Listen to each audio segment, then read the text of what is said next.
റബ്ബിൽ അടുപ്പം കിട്ടിയിരിക്കുന്ന ചില ആളുകളെയാണ് ഞങ്ങൾ ആരാധിക്കാറുള്ളത്. അപ്പൊ റബ്ബിന്റെ മഹത്വം അത് കൂടുതലാണ്, ഞങ്ങൾക്ക് നേരിട്ട് ആരാധിക്കാൻ പാടില്ലാത്തവണ്ണം ഉയർന്നതാണ്. അതുകൊണ്ട് തന്നെ ഞങ്ങൾക്ക് അടുക്കാവുന്ന, ഞങ്ങൾക്ക് കടന്നു ചെല്ലാവുന്ന മഹാന്മാരായ റബ്ബിലേക്ക് മുഖറബുകളായിട്ടുള്ള സൃഷ്ടികളെ ഞങ്ങൾ ആദ്യം വിളിക്കും.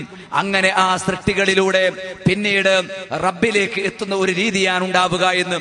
അതുകൊണ്ട് തന്നെയാണ് റബ്ബിന്റെ പൊരുത്തം പ്രതീക്ഷിച്ചുകൊണ്ട് മക്കയിലുണ്ടായിരുന്ന ബഹുദൈവാരാധകർ നമസ്കരിക്കാറുണ്ടായിരുന്നത്. റബ്ബ് പഠിപ്പിച്ച രീതിയിൽ നിന്ന് തെന്നിമാറിയ കൂക്കിവിളിയും കൈകൊട്ടുമൊക്കെ ആയിരുന്നുവെങ്കിലും അവർ നമസ്കരിച്ചത് റബ്ബിന് വേണ്ടിയായിരുന്നു. അത് റബ്ബിനെ അംഗീകരിച്ചത് കൊണ്ടാണ്. പക്ഷേ റബ്ബിൽ അവർ വിശ്വസിച്ച രീതി ശരിയല്ല.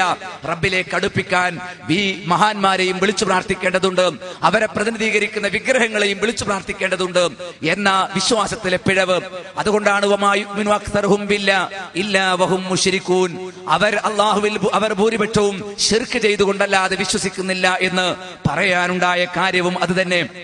ഇനി അവർ നമസ്കാരം മാത്രമാണോ? അല്ല, സക്കാത്ത് നൽകിയിരുന്നു. കന്നുകാലികൾക്കും കൃഷിയിലും അവരുടെ വിഭവങ്ങളിൽ അവർ സക്കാത്ത് നൽകിയതിനെ സംബന്ധിച്ച് നിങ്ങൾക്കറിയാമോ? സൂറത്തുൽ അൻആമിലെ 136-ാമത്തെ ആയത്തിൽ വജഅലൂ ലില്ലാഹി മിമ്മാ ദറഅ മിനൽ ഹർസി വൽ അൻആം നസീബ എന്ന് തുടങ്ങുന്ന ആയത്തിൽ കൃഷിയിലും കന്നുകാലിയിലും അവർ അള്ളാഹുവിന് ഒരു ഓഹരി നിശ്ചയിച്ചിരുന്നു. അള്ളാഹുവിന് മാത്രമല്ല, അവർ അവരുടെ ശുറക്കാഇന് പങ്കാളികൾക്ക്, മലക്കുകളും മഹാന്മാരുമായിട്ടുള്ള അവരുടെ വിഗ്രഹങ്ങളെ പ്രതിനിധീകരിക്കുന്നവർക്ക് അവരിങ്ങനെ ഒരു ഓഹരി വെക്കും. എന്നിട്ട് അവർ പറയും, ഇത് അള്ളാഹുവിനുള്ള ഓഹരി, ഇത് ഞങ്ങളുടെ പങ്കാളികൾക്കുള്ള ഓഹരി. ഹാദാ ലില്ലാഹി ബിസഅമിഹിം വഹാദാ ലിശുറക്കാഇന. അങ്ങനെ പറയാൻ അവർക്കുള്ള ന്യായമെന്ത്? അത് ഇമാം ഖുർത്തുബി അദ്ദേഹത്തിന്റെ തഫ്സീറിൽ എഴുതി, വഖാലു അല്ലാഹു മുസ്തഗ്നിൻ അൻ വശുറക്കാഉനാ ഫുഖറ.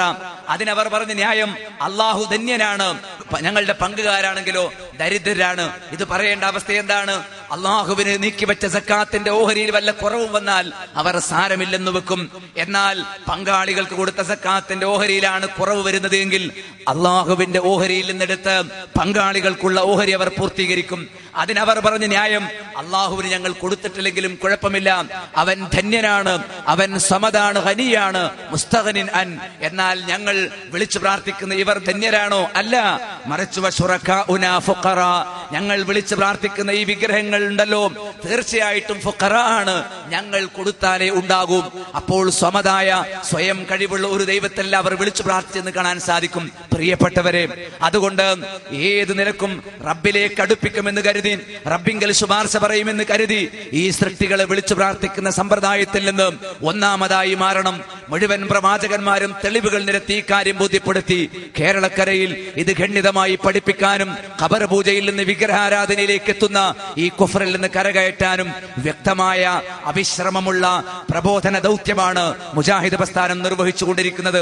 അതുകൊണ്ടാണ് മുജാഹിദ് പ്രസ്ഥാനം അതിന്റെ പ്രബോധന പ്രവർത്തനങ്ങൾ മുഴുവൻ ഇസ്ലാമിന്റെ തനതായ ആശയങ്ങൾ തിരിച്ചറിയാവുന്നവണ്ണം ക്രമീകരിച്ചത്.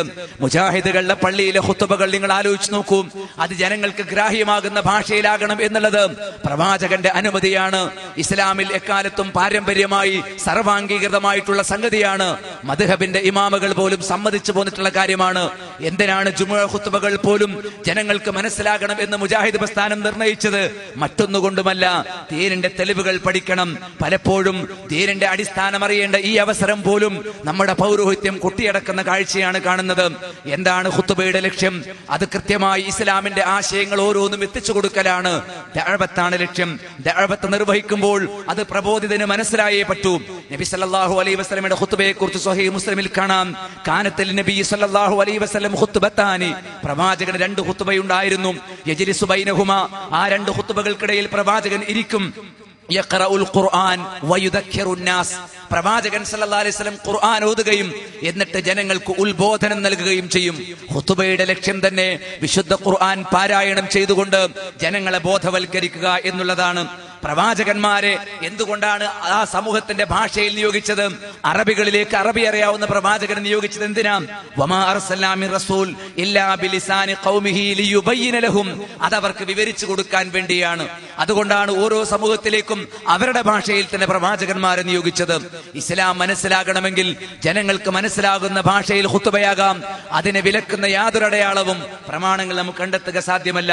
കാരണം ഖുതുബയുടെ ലക്ഷ്യം തന്നെ ഉപദേശമാണ്. ഉപദേശമാണ്. ആ ഉപദേശം എങ്ങനെയായിരിക്കണം? കാനത്ത് ഖസ്ദൻ കലാമൻ യഅ്ദു ബിഹിന്നാസ് വയഖറു ആയാതിൻ മിൻ കിതാബില്ലാഹ്. റസൂലുള്ളാഹി സ്വല്ലല്ലാഹു അലൈഹി വസല്ലം പഠിപ്പിച്ചു, അത് ഏറ്റവും മിതമായ അളവിലാകണം. അത് സംസാരമാണ്, ജനങ്ങൾക്ക് ഉപദേശം നൽകിക്കൊണ്ടുള്ള ഒരു സംസാരം മിതമായ സംസാരമായിട്ടാണ്. അപ്പോൾ ജനങ്ങൾക്ക് ഉപദേശം നൽകുന്ന ഒരു കലാമാണ് ഖുതുബയിലൂടെ നടക്കുന്നത് എന്ന് പ്രവാചകൻ സല്ലല്ലാഹു അലൈഹി വസല്ലം തന്നെ പഠിപ്പിച്ചിട്ടുണ്ട്. അതേസമയം ഖുതുബയുടെ മര്യാദകളും പഠിപ്പിച്ചു. കാന സല്ലല്ലാഹു അലൈഹി വസല്ലം ലാ യുതീലുൽ മൗഇലത യൗമൽ ജുമുഅ. പ്രവാചകൻ സല്ലല്ലാഹു അലൈഹി വസല്ലം ഒരിക്കലും ജുമുഅയിൽ തന്റെ ഉപദേശങ്ങൾ ദീർഘിപ്പിക്കാറുണ്ടായിരുന്നില്ല എന്ന് ഫുഖഹാക്കൾ മുഴുവൻ ഇതെടുത്തു പറഞ്ഞിട്ടുണ്ട്. ഖുതുബയിൽ ഭരണാധികാരികൾക്ക് വേണ്ടി പ്രാർത്ഥിക്കുന്ന ഒരു സമ്പ്രദായം ഇമാം ഷാഫിയുടെ ദൃഷ്ടിയിൽപ്പെട്ടപ്പോൾ, ശ്രദ്ധയിൽപ്പെട്ടപ്പോൾ ആ സമ്പ്രദായത്തെ എതിർത്തുകൊണ്ട് ഇമാം ഷാഫി പറഞ്ഞു, ഇന്നമാ ഉഹ്ദിസ്, ഇത് ബിദ്അത്തായി ഉണ്ടായ ഒരു സംഗതിയാണ്. ഇന്നമാ കാനത്തുൽ ഖുത്ബത്തു തദ്കീറ, തീർച്ചയായിട്ടും ഖുത്ബ എന്ന് പറഞ്ഞാൽ ഉത്ബോധനമാണ്, അത് ഉപദേശമാണ്. അതിങ്ങനെ ആരെങ്കിലും മദ്ഹ് പറഞ്ഞുകൊണ്ട് കഴിച്ചു കൂട്ടാനുള്ള സംഗതിയല്ല എന്ന്. എന്നാലോ പലപ്പോഴും നമസ്കാരം പോലെയാണ് ഖുത്ബ എന്ന് പറഞ്ഞുകൊണ്ട് ഖുത്ബ അറബിയിൽ തന്നെയാകണമെന്ന് പറഞ്ഞ് തൗഹീദും സുന്നത്തും ഇസ്ലാമിന്റെ സംസ്കാരവും സ്വഹാബത്തിന്റെ ആദർശവും അത് ബഹുജനങ്ങളിൽ നിന്ന് അകറ്റിക്കളയാനുള്ള ശ്രമമാണ് നമ്മുടെ നാട്ടിലെ പൗരോഹിത്യം. എന്നാൽ ഖുതുബയും നമസ്കാരവും ഒരുപോലെയാണോ? അല്ല. നമസ്കാരം ഖിബലക്ക് നേരെയാണ്, ഖുതുബ അങ്ങനെയല്ലല്ലോ. ഖിബല പിന്നിട്ടുകൊണ്ടാണ്. ഖുതുബ സംസാരമാണ്, ഉപദേശമാണ്, കലാമാണ്. നമസ്കാരത്തിൽ സംസാരിക്കാൻ പാടുണ്ടോ? ഇല്ലല്ലോ.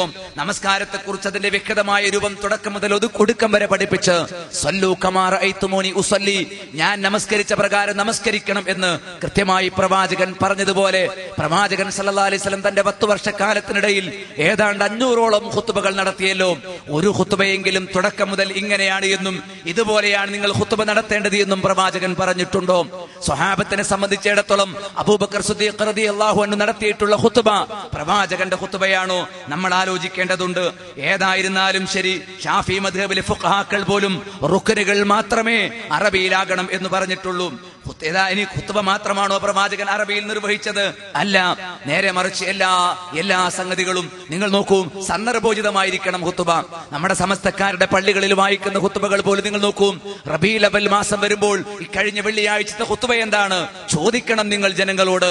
അതിന്റെ മുമ്പത്തെ വെള്ളിയാഴ്ച റബീഉൽ അവൽ മാസമാണല്ലോ.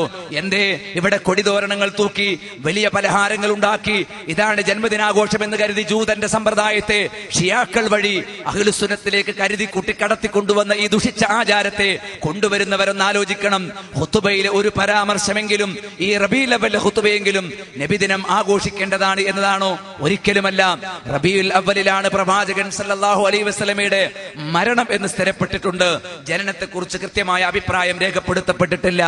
ഏതായിരുന്നാലും റബീഉൽ അവ്വലിൽ പ്രവാചകന്റെ മരണത്തെ കുറിച്ചാണ് ഓർക്കേണ്ടത് എന്നും എന്തുകൊണ്ടാണ് നിങ്ങൾ ദുഃഖിക്കാത്തത് എന്നും അങ്ങനെ മരണത്തെക്കുറിച്ചും ബർസഖിനെ കുറിച്ചും ഓർമ്മിപ്പിക്കുന്ന ഖുതുബകളാണല്ലോ നബാത്തി ഖുതുബയിൽ പോലും നമുക്ക് കാണാൻ കഴിയുക. അല്ലേ? പലപ്പോഴും നമ്മുടെ നാട്ടിൽ അങ്ങനെ തന്നെ വായിക്കുമ്പോൾ ചില സംഗതികൾ ഉണ്ടാകാറുണ്ട്. ചിലപ്പോൾ കാണാം അറഫാ ദിനം, ആ നോമ്പ്, അതുമായി ബന്ധപ്പെട്ട ഖുതുബ വായിക്കുമ്പോൾ ചിലപ്പോൾ ഇവിടെ അറഫ കഴിഞ്ഞു പോയിട്ടുണ്ടാകും. 10നോ 11നോ 12നോ ആയിരിക്കും നമുക്ക് വെള്ളിയാഴ്ച വരിക. ദുൽഹിജ്ജയിലെ ഖുതുബയിൽ 12-ന് ഇതാ നമ്മുടെ നബാത്തി ഖുതുബ, അത് 7 വായിച്ചു കൊണ്ടിരിക്കും. മുസ്ലിയാർ പറയുകയാണ്, ഇന്ന് അറഫയിൽ ജനങ്ങൾ സമ്മേളിക്കുന്ന ദിനമാണ്, അത് അല്ലെങ്കിൽ നാളെ അറഫയിൽ ജനങ്ങൾ സമ്മേളിക്കുന്ന ദിനമാണ്. നമുക്ക് ചെയ്യാനുള്ളത് ദുൽഹിജ്ജ 9-ന് നോമ്പ് നോൽക്കുക എന്നതാണ്. ഇത് പറയുന്നത് ചിലപ്പോൾ എപ്പോഴാ? 12-ാം തീയതിയോ 11-ാം തീയതിയോ ആയിരിക്കും. കാരണം നമ്മുടെ ചിലപ്പോൾ ഈ ദുൽഹിജ്ജയിലെ വെള്ളിയാഴ്ച ഇങ്ങനെ ചിന്താശൂന്യമായി ഇബ്നു നവാത്ത് മിസ്രി അദ്ദേഹത്തെ സംബന്ധിച്ചിടത്തോളം അദ്ദേഹത്തിന്റെ പശ്ചാത്തലവുമായി ബന്ധപ്പെട്ടുകൊണ്ട് നടത്തിയ ഖുതുബകൾ എന്തേ നമ്മുടെ നാട്ടിൽ പാരായണം ചെയ്യപ്പെടുന്ന സമ്പ്രദായം അതിനേക്കാൾ എത്ര മെച്ചപ്പെട്ടതാണ്. വ്യക്തമായി പ്രവാചകൻ സല്ലല്ലാഹു അലൈഹി വസല്ലം നിർവഹിച്ചതുപോലെ വിശുദ്ധ ഖുർആനിന്റെ ആയത്തുകൾ ഓതി കേൾപ്പിച്ചുകൊണ്ട് അതിന്റെ തനതായ ഒരു രൂപം സമൂഹത്തിൽ എത്തിച്ചു കൊടുക്കുക എന്നുള്ളത്. ഒരു വാചകം മാത്രം ഞാൻ പ്രത്യേകം കേൾപ്പിക്കട്ടെ. സദഖത്തുൽ മൂസ മുസ്ലിയാരോട്, തങ്ങളാണ് ഏറ്റവും ശരിയായ അഹ്ലുസുന്നത്തി വൽ ജമാഅത്ത് എന്ന് വാദിക്കുന്ന സമസ്താന അവരുടെ നേതാവിനോടാണ് ചോദ്യം. എന്താണ് ചോദിക്കുന്നത്? ഈ ഖുതുബ പരിഭാഷ ഹറാമാണ്.